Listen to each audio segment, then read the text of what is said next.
Here goes this dude Kuzma again, bro, with his celebrations, bro. Look at this guy. He's about to hit Melo's 3 to the dome in the Garden. Bro, look at Julius Randle's disappointed face. You let Kyle Kuzma hit another one of these shots. This is the king right here. That's the king. All right, y'all. Listen, man. I don't know what the hell this video is about to be about. Y'all see the title of the video. This right here is about to be one of the most random NBA videos you'll ever see on this platform. On YouTube, on Instagram, on Twitter, on Snapchat, fucking MySpace, Facebook, you name it, you guessed it. There's not really much going on in the NBA right now, but there is a bunch of people getting COVID and, you know, the protocols. So I guess we could start with that. I have no clue what I'm going to be talking about in this video. So I guess we could start with the whole health and safety protocols thing. I don't know what's going on there. The NBA is going to need to get a hold of that. They're going to need to get a hold of that fast because we got guys that I don't even know playing ball right now. We got guys getting caught up from the G League. We got 40-year-old, aka Joe Johnson, playing for his team that he played for when he was a damn rookie. You got Isaiah Thomas finally getting his chance to play basketball. You know, I hated that it had to be this way. That, you know, that like him being signed as like a last resort so their team could play basketball. I hate that it had to be that way, but I'm glad he's getting his chance.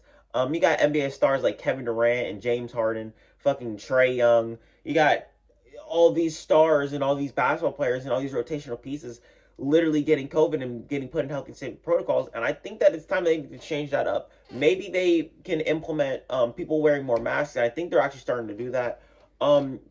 You can switch up the health and safety protocols to where these guys can actually play basketball. You know what I'm saying? Because you got so many guys. I can't even count on my fingers how many people are in health and safety protocols right now. There's so many. There's so many. But it's starting to get better. Zach LaVine and a bunch of guys on the Bulls are starting to get out of health and safety protocols. You got guys on the Nets that are getting out of health and safety protocols. You got a bunch of people getting out of health and safety protocols right now.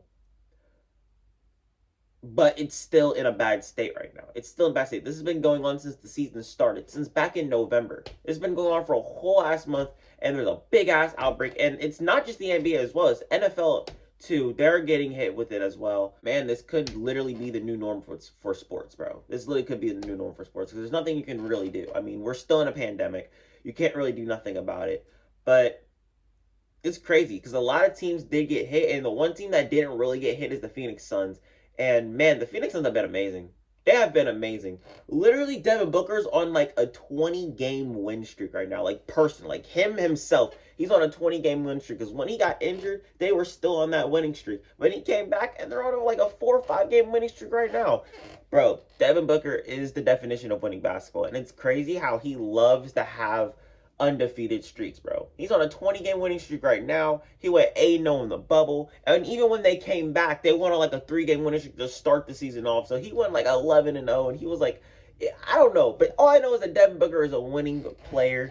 Very good at basketball. The Suns as a team look like a championship team when they're all on the floor. I mean, I'm just saying, their main problem going into the NBA Finals last season is because they didn't have a backup center. I mean, their backup center was Frank Kaminsky, but I do remember him playing very, very good minutes in the Game 6 of the NBA Finals. He played good. I'm not gonna lie. When he got his minutes, he played good. But they need somebody better than Frank Kaminsky, who is a lob threat, who can play defense when he wants to, who can be an offensive threat if he wants to. That's JaVale McGee. And he's been very good for them this season. The pick and roll situation, he's there. Cameron Payne and him have very good chemistry. Him and Chris Paul have very good chemistry. And Chris Paul is known for raising the ceiling of centers, basically. We got DeAndre Jordan. And now we got DeAndre He's been good. He's showing them that, damn, bro, y'all need to give me that max. I'm going to show y'all why y'all should have gave me the max at the beginning of the season. And he's doing just that, man. Devin Booker, as I said, winning player. Chris Paul, raising floors. Their role guys, Cam Johnson's hitting his shots as he should be. Cameron playing very good backup point guard minutes. Just, that team is really, really fun to watch. And I love tuning into their games. I'm not going to lie. But another team that I like tuning into their games that I actually have been watching recently is literally the Oklahoma City Thunder. And they just played them last night.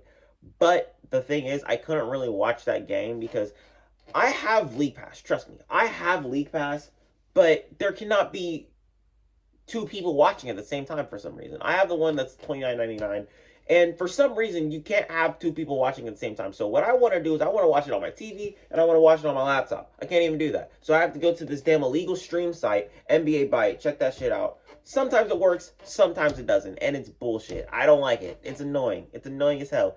And it kept buffering, it kept lagging, it kept shutting off, and I was just like, you know what? I'll just tune into this game after the Warriors Grizzlies halftime. But I didn't even get to finish that game either because guess what? I was too tired and I had to work at 8 o'clock in the morning. So there's that. But I did see that Curry had 46. I want to go back and watch that second half because I did watch the whole first half. And I'm not going to lie, the Grizzlies looked good. I love watching their games. I love watching the Grizzlies and Warriors play basketball ever since the damn play-in because the Grizzlies give the Warriors a run for their money, bro. They know what they're doing when they play the Warriors and they play Steph Curry.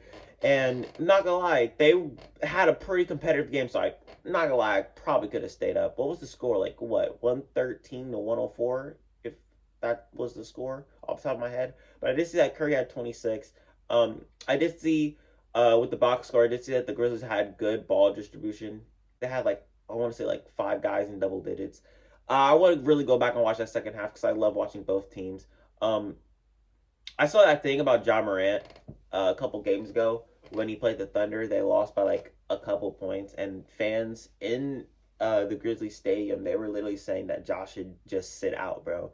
And to be honest, sometimes you gotta take that shit with tough skin, but it's easier said than done. I'm gonna be honest, it really is easier said than done. When you've poured your heart and soul into an organization like Ja has done with the Memphis Grizzlies, and then hearing that after coming back from an ankle injury, I'm sorry, but that would hurt me. I'm not gonna lie, that shit would stick with me. I'm not gonna lie, because he did say in an interview, or no, he did say with the press conference that basketball is his escape, basketball is his way of living, and basketball is his life. To be honest with you, and to hear that would upset me. I'm not gonna lie, it would upset me. But Ja, he knows better. He does this shit. You know what I'm saying? Ja Morant, he runs this shit. You know what I'm saying? He is the heart of the Memphis Grizzlies and their whole entire organization. So honestly, in my opinion, I think fans should give him more respect just because they're losing to the Oklahoma City Thunder. It's just one game. It's just one damn game. I mean, come on. Another thing I do want to talk about is Dejante Murray. I mean, nobody's talking about him right now. He's damn near averaging a triple-double. But the thing is, I cannot speak about him because I do not watch Spurs basketball. See, here's the thing. I was watching Kenny's video, and I wanted to make a video about Dejante Murray and his rise to superstardom, and he's gonna get there. Trust me, he's gonna get there. And I think he's really, really, really close. But it's the same way. Me and Kenny are, like, we're the same way. We don't like watching the Spurs.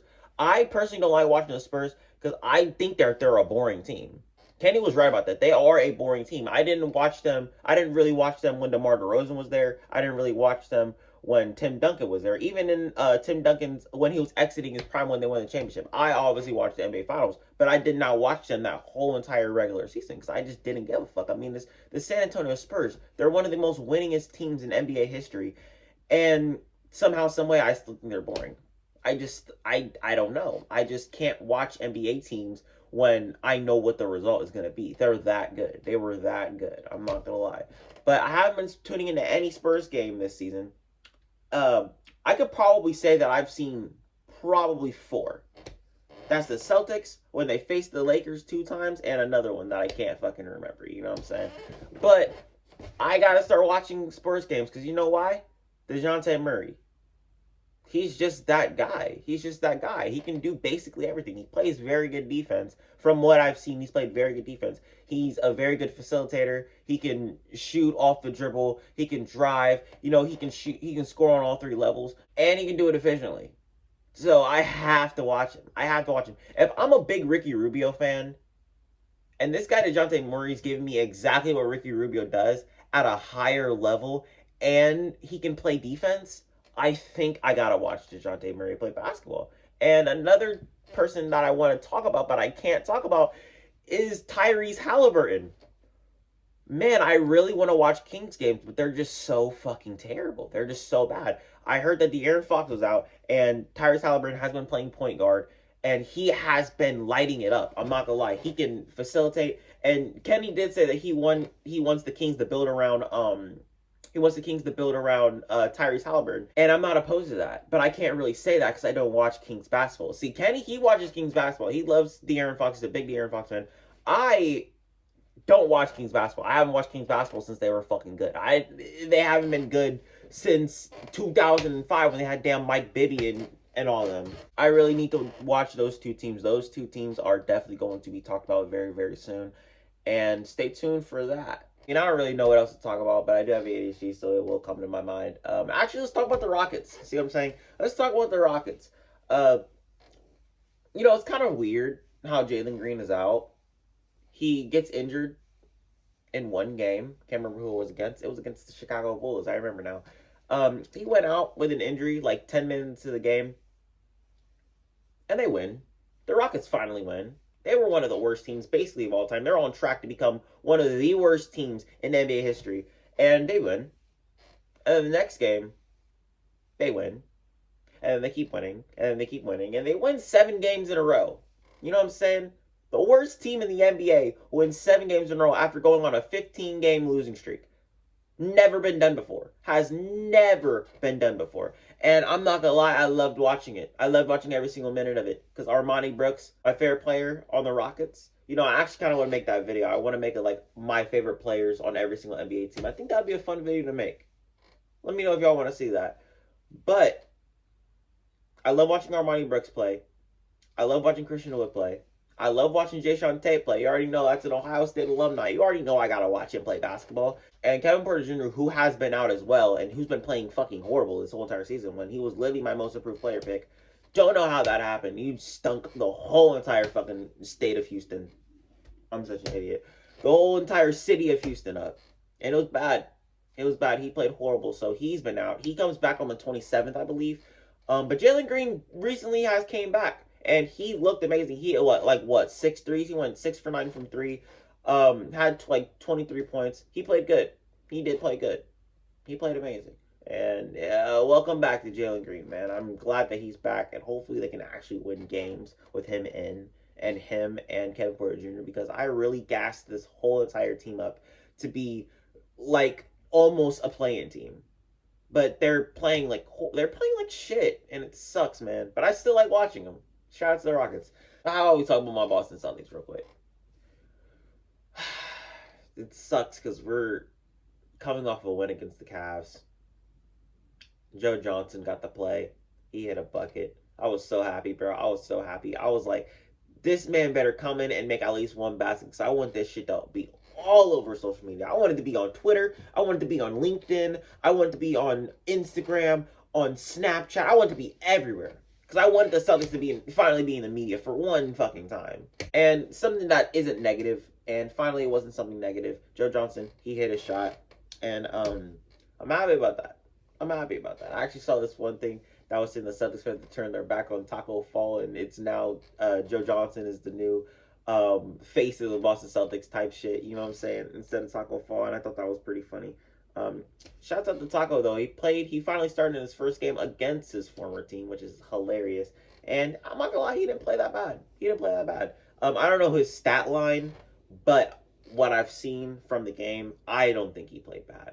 I just think it's funny how he runs. I'm not gonna lie. The dude is slow as hell, but it's a treat to watch. I love Taco Fall, man. That's a Celtics legend right there. That's a Celtics legend. Speaking of Celtics legends, how about we talk about Kemba Walker for a little bit, bro? Kemba Walker. I was watching his game last night against the Wizards. The motherfucker had 44 points. They sit him out for a couple games, and the man comes back, drops 29 against my team, and then goes out and scores 44 points. What the hell? I don't know where the hell this came from, but I love this side of Kemba Walker, bro. He wasn't right for my Celtics. He wasn't the right fit alongside Jason Tatum and Jaylen Brown. But that does not mean that I don't like him as a basketball player. That does not mean that I don't like him on the Charlotte Hornets. I like him as a player, and I like him as a person. He's a very good person, and I'm genuinely happy that he is striving right now. 44 points. That's just amazing. I just love watching him, bro. I had so much fun watching that game. I wanted that ball to be in Kemba Walker's hands. I didn't give a damn if he kept taking all these shots. I mean, the man had 44. The man had 41 points in 3 quarters, bro. Take as many shots as you want, man. Have fun out there. But they ended up losing the damn game. Kemba Walker needed help out there. Julius Randle, he shot the bed once again. Evan Fournier hit a clutch shot, but then after that he was dim. His shot was dim. Kemba Walker was the only one really doing shit out there. Speaking of the Knicks, Derrick Rose has ankle surgery. He's gonna be out for a really long time, and that sucks, man. Man can't catch a break. Speaking of people who can't catch a break, Karl Anthony Towns has entered health and safety protocols. Goes right back to what I was saying in the beginning of that episode, video, whatever the fuck you want to call it. But he needs to catch a break. Yeah, everyone in the NBA needs to catch a break. It sucks, man. James Harden's out. He's out of health and safety protocol, so he can play. Same thing with Paul Millsap. But I mean, I guess we can look forward to that. I mean, LeBron versus James Harden. I guess. I mean, that doesn't sound like a bad matchup. No Kevin Durant. It just sucks, man. It just really sucks. And I'm kind of grateful that Tatum or Jaylen Brown haven't had COVID. Wait, did Jaylen Brown have COVID at the beginning of the season? Or am I tripping? Man, I have the shittiest memory of all time. But I'm about to get out of here, y'all. I don't really know what else to talk about. Yeah, I'm out this bit. I can't think of nothing else.